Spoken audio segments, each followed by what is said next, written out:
How's it going, everyone? Welcome back to another video. I'm back down in Florida, which means I got to deal with grain around the greens again. So let's talk about how to deal with it.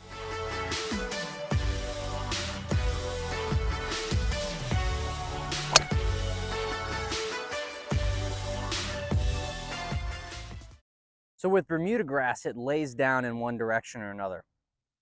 And when you're into the grain, chipping off it gets really difficult. The grass can catch the leading edge really easily, often causing you to stick the club behind the ball and you don't hit anywhere, or you just chunk it, doesn't go very far. And then if you're nervous about that, you tend to blade it. So there's a couple ways to get around this. You could use the hinge and hold method, where we hinge back, hold the angle through, and you use the leading edge, but you have to make sure you hit the golf ball first. This doesn't give you much wiggle room to mishit it. It's very easy to just kind of stub it and the ball doesn't go anywhere.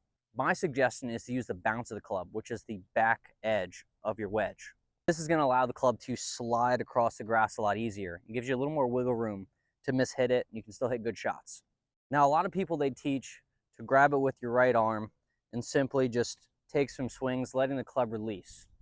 Now, this is a good way to use the bounce, but I think it's a little more difficult for beginner golfers as it takes a lot of timing. If you don't let it release in time, you're still going to dig the leading edge into the ground. And if you do it too early, you're probably going to thin it and hit it over. So my suggestion is to try and eliminate the wrist as much as possible. So we're going to get in a position where we feel like we can hit the ball from there and we're still going to use the bounce. So we're going to open our stance a little bit, open the club face, and set our hands a little bit back.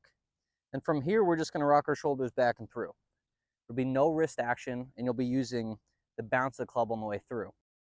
This just takes out a lot of extra variables like the timing I was talking about before. Now, if you're more of an advanced player and you've mastered that basic technique of using the bounce, yes, then you can start using your wrist because you have a little more knowledge of what you need to do to hit the shot, and you can understand the timing a little better.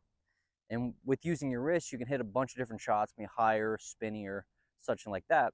But for the beginner golfer, you want to take out as many variables as possible, keep it real simple, just shoulders, moving the club.